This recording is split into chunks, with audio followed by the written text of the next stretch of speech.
Nous partons à la rencontre de la reine dans un studio de projection 3D spécial pour examiner certaines de ses tenues. Stuart Parvin est l'un des créateurs actuels de Sa Majesté. Stuart Parvin, l'homme derrière les looks les plus emblématiques de la reine Elisabeth II, brise enfin le silence. À 58 ans, le célèbre couturier ne se contente pas de partager des secrets de mode. Il lève le rideau de velours sur la monarque elle-même. Comment était-elle derrière les portes du palais? De quoi riait-elle? S'inquiétait-elle ou chuchotait-elle lors des essayages dont personne n'a jamais entendu parler? Pendant plus de 2 décennies, parvint à habiller la reine avec précision, grâce et une loyauté inébranlable. Mais maintenant, alors qu'il réfléchit à son héritage, ces mots révèlent quelque chose de plus profond que des choix de garde-robe. Restez à l'écoute pendant que nous traversons cette révélation. Qui est Stuart Parvin? Avant de devenir synonyme d'élégance royale, Stuart Parvin n'était qu'un jeune homme avec un sens aigu du détail et une détermination tranquille à maîtriser l'art de la mode intemporelle. Né septembre 1966, Parvin a développé une fascination précoce pour la couture, pas celle qui court après les tendances, mais celle qui raconte des histoires à travers le tissu, la coupe et la finesse. Élevé au Royaume-Uni, Parvin a étudié la mode à l'Edinburgh College of Art, l'une des institutions les plus respectées du pays. Là, il a perfectionné ses compétences techniques et développé une appréciation pour les coupes classiques, les silhouettes précises et la structure raffinée. Dès le début, son approche du design n'a jamais été axée sur le tape à l'œil. Il s'agissait de créer des vêtements qui donnaient du pouvoir à celui ou celle qui les portait sans l'accabler. Après avoir obtenu son diplôme, il a effectué un stage, puis a travaillé sous la direction du célèbre couturier Donald Campbell, qui avait lui-même des liens avec la haute société et la famille royale. C'est sous Campbell que parvint à approfondir sa compréhension de ce que signifiait habiller l'élite britannique, non seulement apparence, mais aussi comportement, discrétion et discipline. C'est également là que Parvin a commencé à se forger la réputation discrète qui le conduirait un jour au palais de Buckingham. 1995, Stuart Parvin a lancé sa propre marque et s'est rapidement fait connaître pour la confection de robes de mariée et de vêtements de jour de couture impeccablement taillés. Son style était épuré et féminin, mais toujours avec un courant sous-jacent royal, de longues coutures, des encolures bien pensées, des finitions immaculées. Il n'a pas fallu longtemps avant qu'il ne crée des modèles pour des aristocrates, des célébrités et, finalement, pour la famille royale.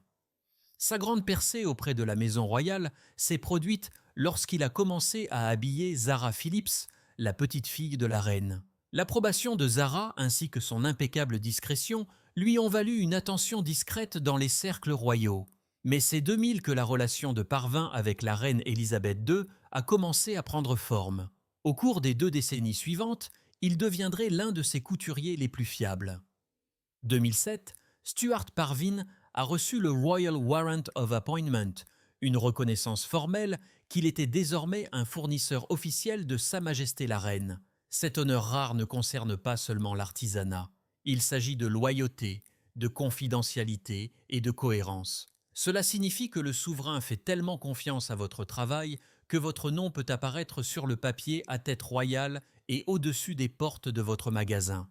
Pour Parvin, c'était l'approbation ultime. Mais si vous interrogez Parvin sur son succès, il parle rarement du glamour ou de la célébrité. Il parle plutôt de responsabilité. Dans de multiples interviews, il a décrit combien il était important de créer des vêtements qui respectaient le rôle de la reine, son corps et son image. Créer des vêtements pour quelqu'un qui est si merveilleux dans les vêtements est très facile, a-t-il dit un jour, minimisant humblement le poids de ce que cela signifiait d'habiller la femme la plus regardée au monde. Les vêtements de Parvin devaient faire plus que bien paraître.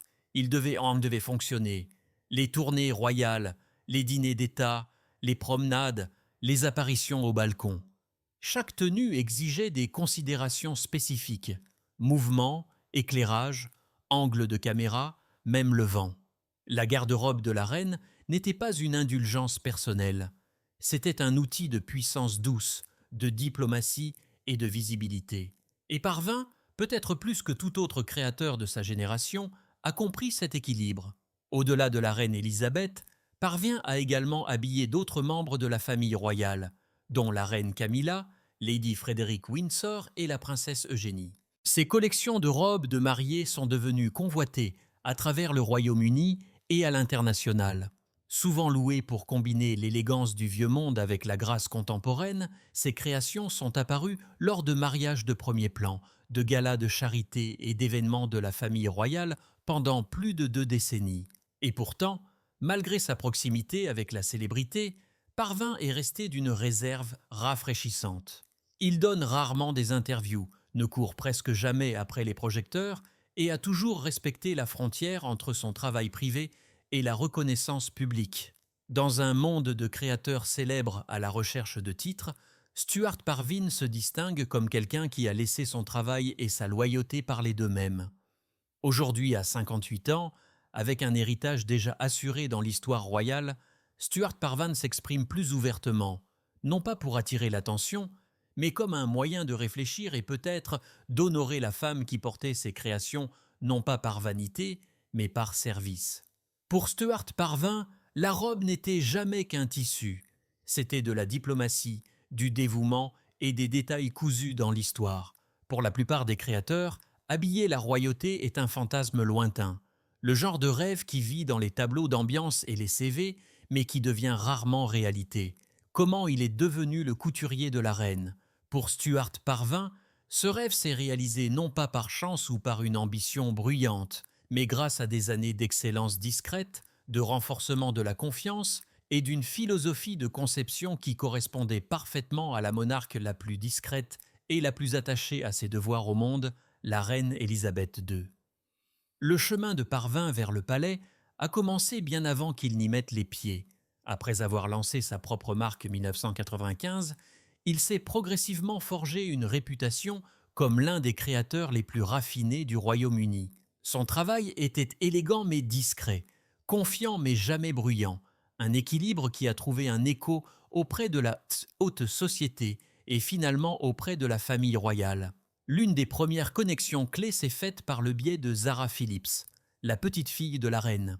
Zara, connue pour son approche moderne mais respectueuse de la mode royale, a porté les créations de Parvin lors de divers événements publics. Son approbation discrète de son travail n'est pas passée inaperçue auprès des courtisans et des habilleuses royales. Dans les cercles royaux, la réputation voyage plus vite que la publicité et le nom de Parvin a commencé à faire surface plus fréquemment coulisses. À l'époque, Angela Kelly, la conseillère personnelle et habilleuse principale de la reine, gérait une grande partie de la garde-robe de la monarque aux côtés d'une équipe restreinte de créateurs. Pour qu'un créateur soit pris considération, il devait répondre à plus que de simples attentes esthétiques. La reine appréciait la discrétion, la précision et surtout une compréhension de ce que signifiait s'habiller pour le service, et non pour l'ego. Stuart Parvin cochait toutes les cases. La reine aimait, semble-t-il, l'attention que Parvin portait au confort et aux détails.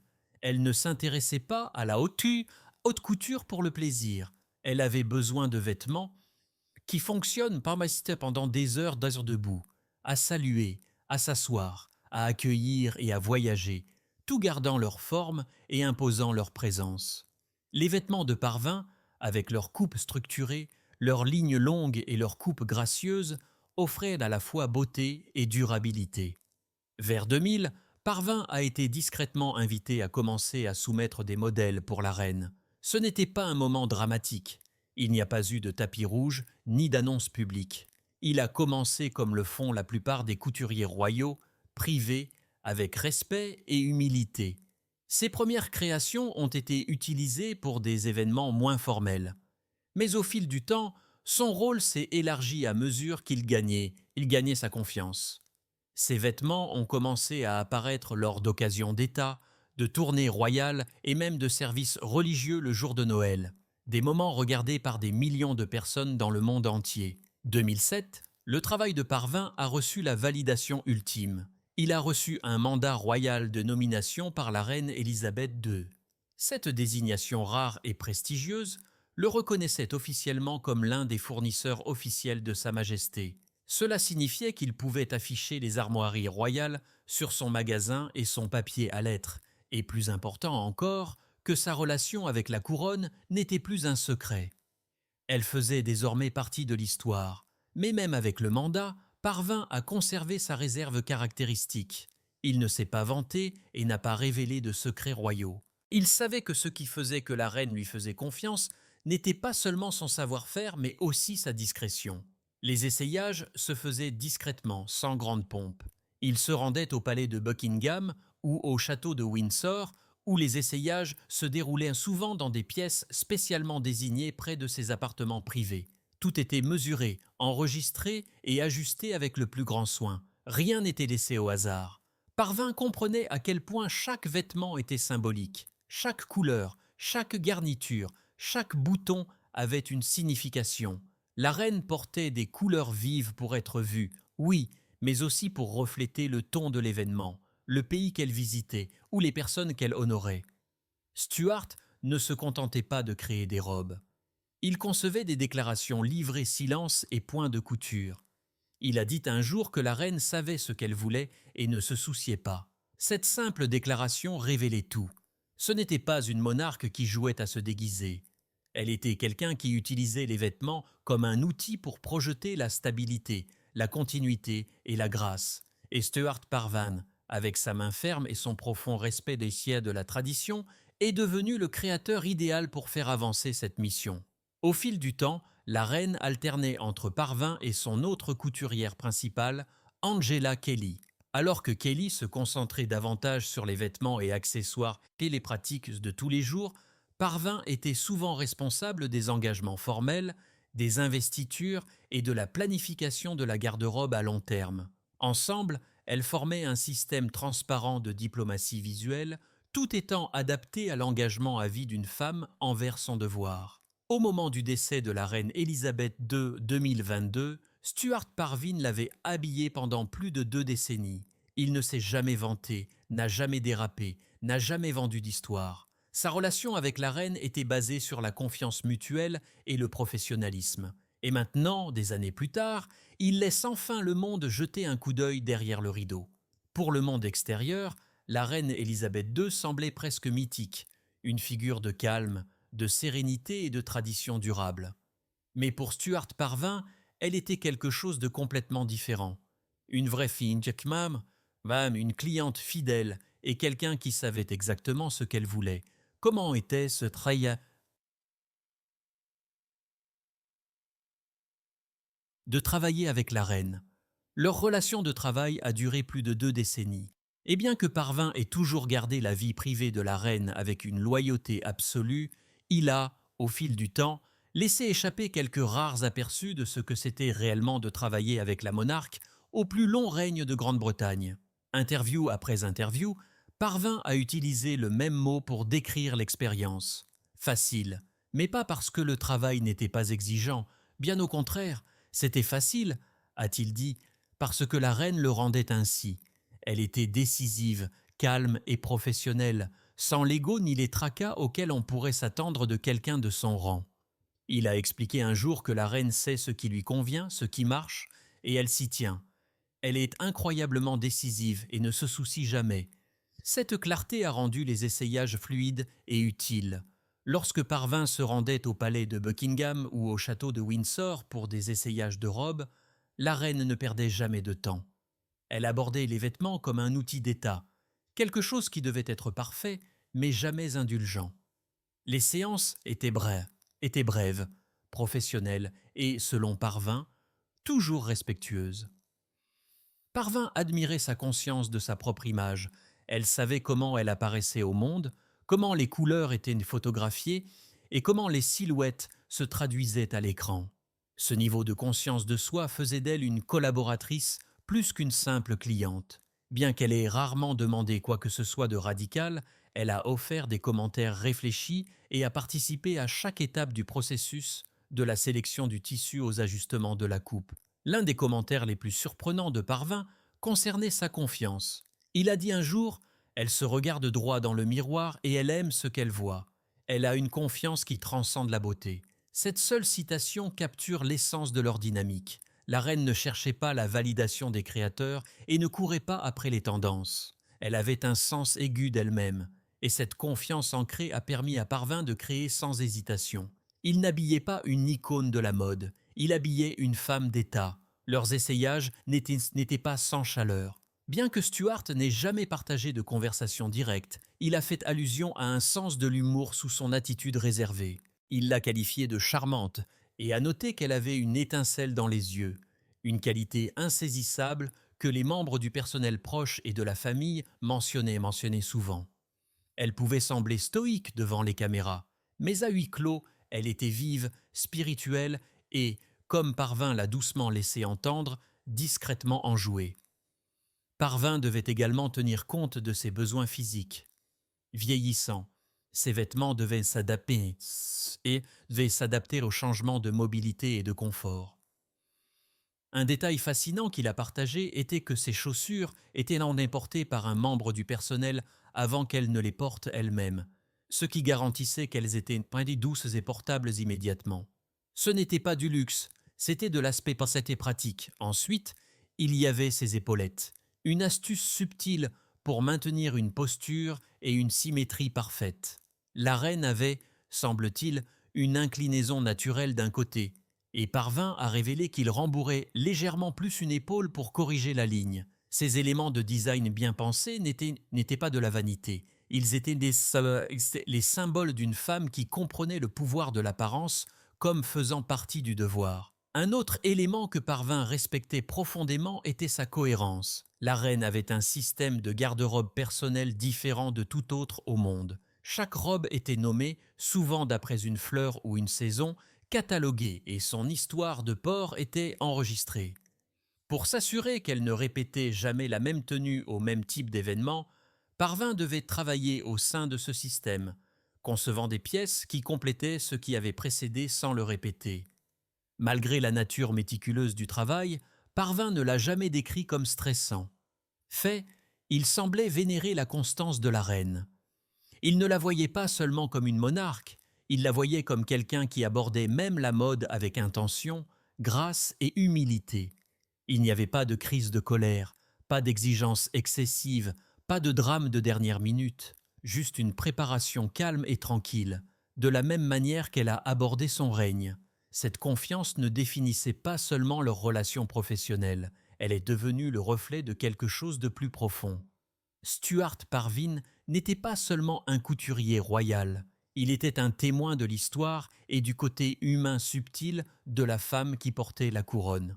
Ce que Parvin révèle sur la reine. Lorsque les gros titres crient « Stuart Parvin brise le silence », cela pourrait évoquer des images de scandale ou de sensationnalisme. Mais ce que Parvin dévoile réellement va plus loin. Pas des secrets de tissu, mais des vérités émotionnelles. Alors qu'il réfléchit aujourd'hui à la fin de sa cinquantaine, il partage plus franchement que jamais auparavant. Des aperçus de la personnalité de la reine Élisabeth II, de son sens de l'humour, de sa dignité tranquille et de la culture derrière les murs du palais. C'est un portrait cousu par la discrétion et non par le drame, mais non moins puissant. Le commentaire le plus résonnant de Parvin se concentre sur sa confiance. Non pas la vanité, mais une assurance soit enracinée et volontaire. Il se souvient, elle se regarde droit dans le miroir et elle aime ce qu'elle voit. Elle a une confiance qui transcende la beauté. Il ne s'agissait pas de savoir si elle aimait son apparence dans une robe. C'était une déclaration de connaissance intérieure. La reine comprenait son rôle, son objectif et l'importance de la représentation. Pour Parvin, créer pour quelqu'un comme ça signifiait moins d'hésitation. Elle savait ce qui fonctionnait pour elle et elle s'y est engagée, et il a profondément respecté cela. Dans la mémoire de Parvin, la reine incarnait un paradoxe, à la fois royale et gentille, disciplinée et accessible. Oui, son emploi du temps était impitoyable, son comportement précis, mais au-delà du protocole, il y avait de la chaleur et de l'humour. Parvin a dit qu'elle était incroyablement consciente, une vigilance née non pas de l'insécurité, mais de la responsabilité.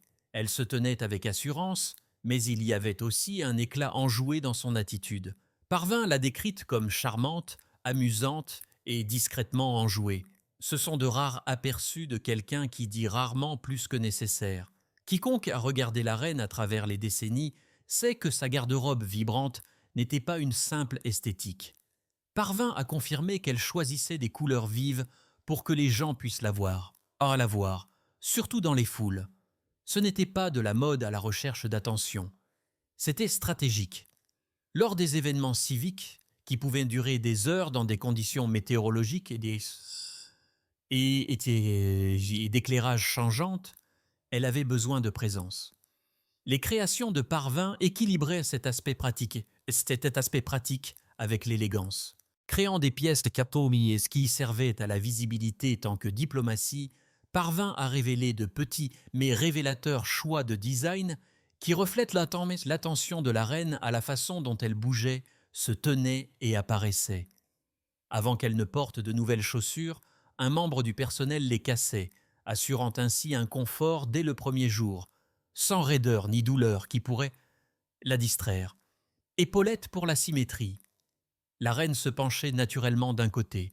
Pour maintenir un équilibre impeccable sur les photos et dans sa posture publique, parvint à ajouter un rembourrage supplémentaire, une petite retouche avec un impact énorme sur son apparence sous tous les angles. Ces détails ne sont pas des bizarreries, ce sont des symboles de présentation délibérée, de contrôle et de soin. Et parvint à respecter cela plus que jamais regardant arrière. Bien que n'étant jamais du genre à bavarder, Parvin a reconnu l'humour discret de la reine. Il n'a pas raconté d'anecdotes royales ni publié de potins sur les coulisses. Au lieu de cela, il a décrit une présence qui portait de la légèreté. Elle pouvait reproduire des accents, plaisanter sur elle-même, taquiner doucement les moments du personnel que le public voyait à peine. Dans son récit, elle était quelqu'un qui comprenait à la fois la gravité et la légèreté. Une monarque qui rendait un jugement, mais qui écoutait, observait et, à l'occasion, clignait des yeux par plaisanterie. Parvin a dit qu'il y avait certainement une étincelle là-dedans, une métaphore de son esprit, pas de ses bijoux. Parvin a souligné à quel point elle était cohérente, son système vestimentaire, nommant tout comme la robe bouton d'or, suivant où et quand chaque tenue était portée, n'était pas de la vanité, c'était du respect. Le respect de la tradition, de la continuité et des personnes qui la considèrent qu'on considère comme une icône. Il a loué la façon dont elle a organisé sa propre image avec discipline.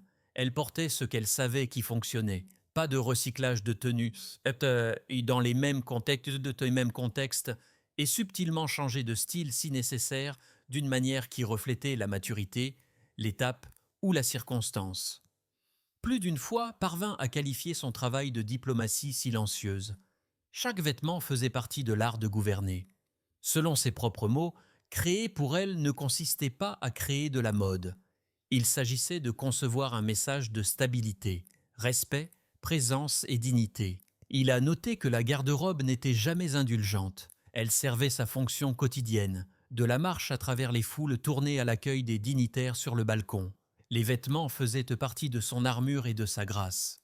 Dans les années qui ont suivi le décès de la reine Élisabeth, Parvin s'est exprimé plus ouvertement.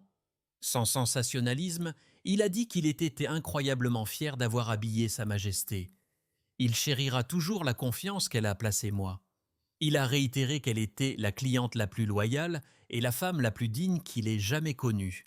Pas une déclaration sur la royauté, mais sur le respect mutuel et la responsabilité.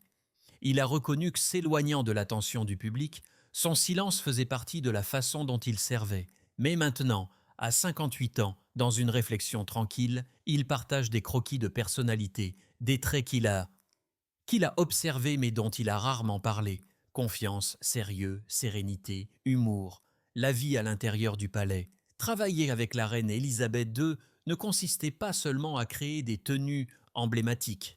Cela signifiait naviguer dans les couloirs privés du palais de Buckingham et du château de Windsor, comprendre des rituels que peu d'étrangers voient jamais. Les observations de Stuart Parvin, distillées sur plus de 2 décennies, offrent un aperçu rare et respectueux de la vie du palais du point de vue de son architecte sartorial. Parvin a partagé que la garde-robe de la reine était gérée avec une précision presque militaire. Chaque robe avait un nom et son histoire de port, cataloguée méticuleusement via des feuilles de calcul. Ce système garantissait qu'elle ne répéterait jamais la même tenue lors d'événements similaires. Ce n'était pas de la vanité, c'était du protocole et de la présentation, une partie de la façon dont elle gérait la continuité et l'image.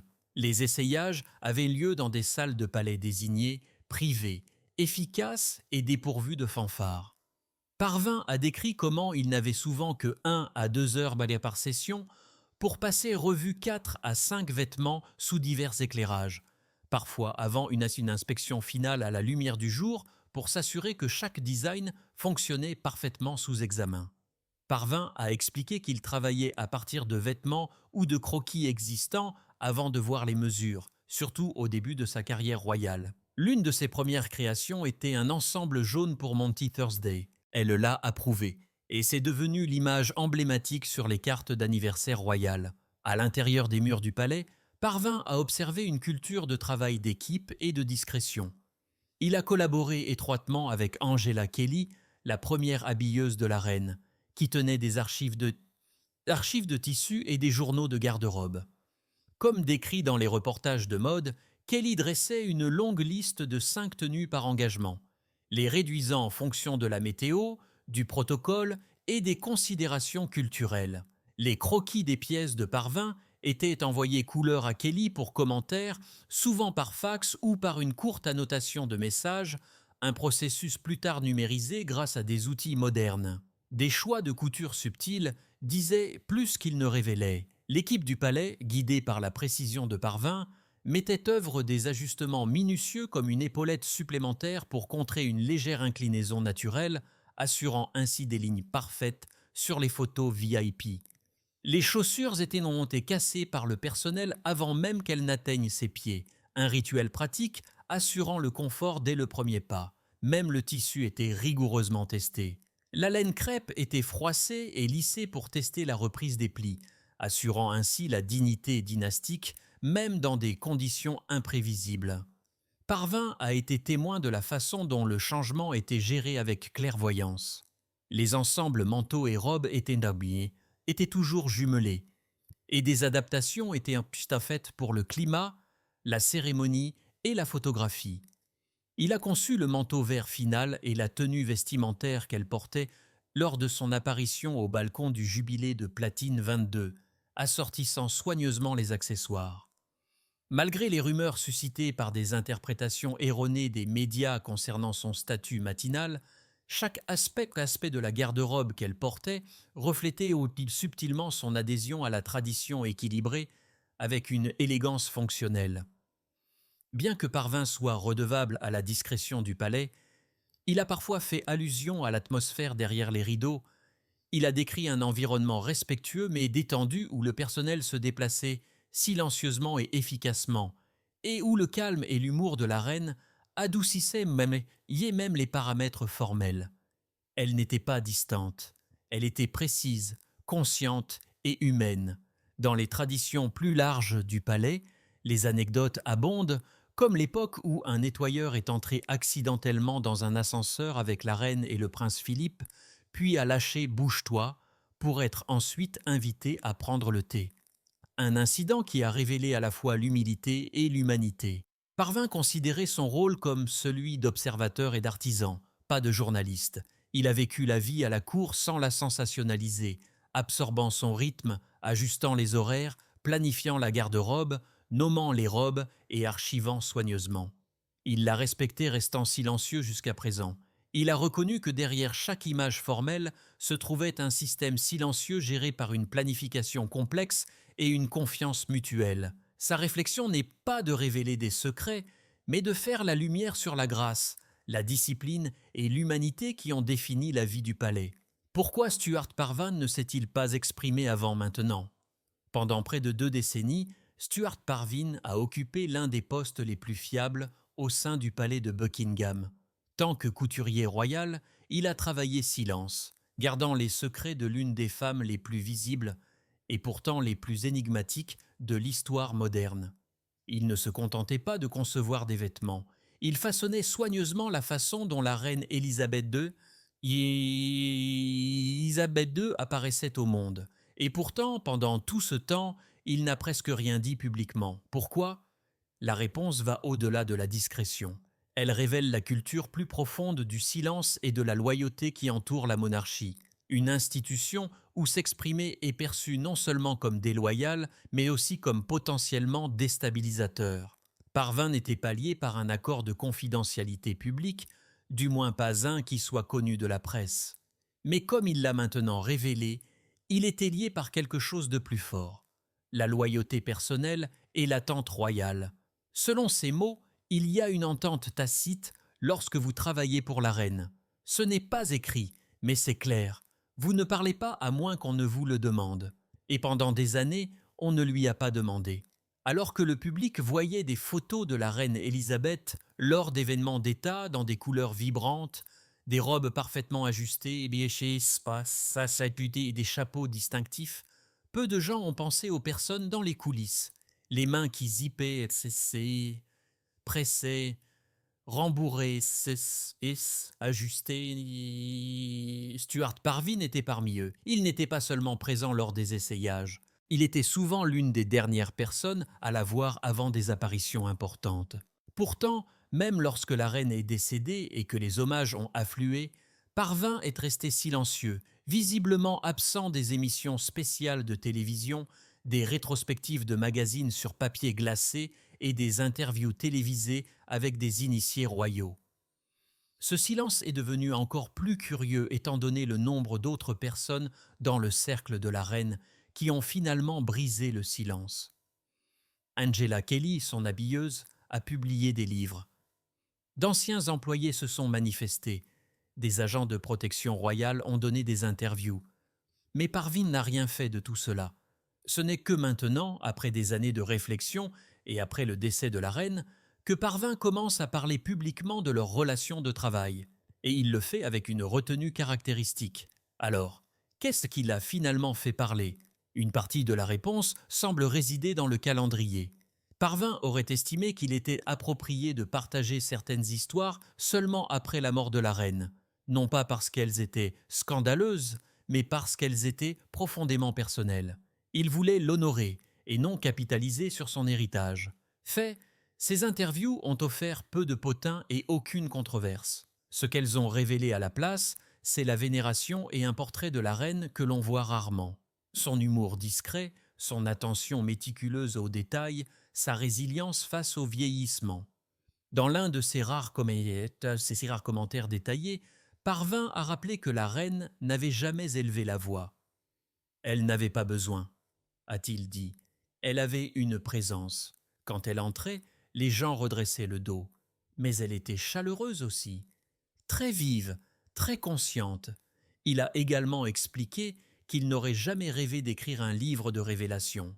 Certaines choses, ce ne m'appartiennent pas à partager, a-t-il dit. Ce sont des moments de confiance et c'est la clé. La confiance était la monnaie au sein du cercle restreint de la reine. Pas l'argent, pas les titres, la confiance. Être invité à entrer était un honneur. Rester était une responsabilité. Dans ce monde, la loyauté n'était pas une obéissance aveugle. Il s'agissait de protéger la sainteté de l'humanité de la monarque. Parler trop tôt ou trop fort pouvait briser cela.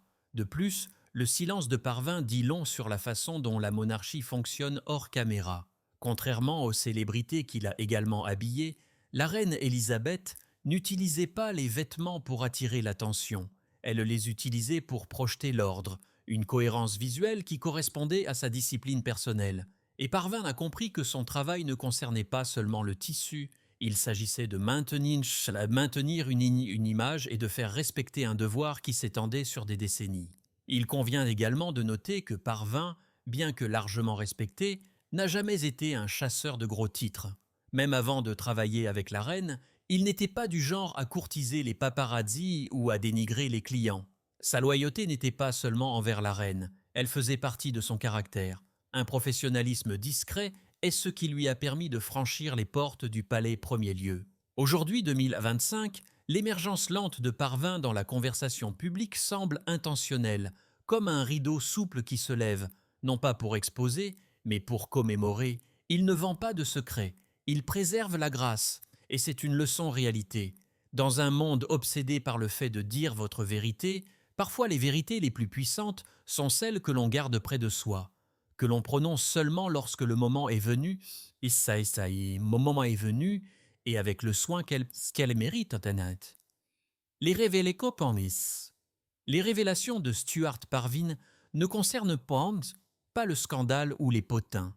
Elles concernent la dignité, la sienne et celle de la reine, et choisissant d'attendre, de laisser le temps s'installer, de laisser le deuil respirer, il a modelé les valeurs mêmes que la reine Élisabeth elle-même a défendues, le devoir, la patience et la force tranquille. Ceux qui ont travaillé près de la reine Élisabeth n'étaient pas seulement des employés, ils étaient les gardiens de la couronne. Stuart Parvin n'écrivait pas de mémoire et n'accordait pas d'interview, non pas parce qu'il n'avait rien à dire, mais parce que parler signifierait briser un code. La monarchie se nourrit de mystères. Pendant des années, même lorsque des livres ont été publiés, que des scandales ont fait surface et que des documentaires ont été diffusés, le nom de Parvin a rarement émergé. Lorsqu'il l'a fait, c'était surtout dans les communications officielles du palais, jamais de sa propre bouche. Cela rend son ouverture récente monumentale. Ce n'est pas une révélation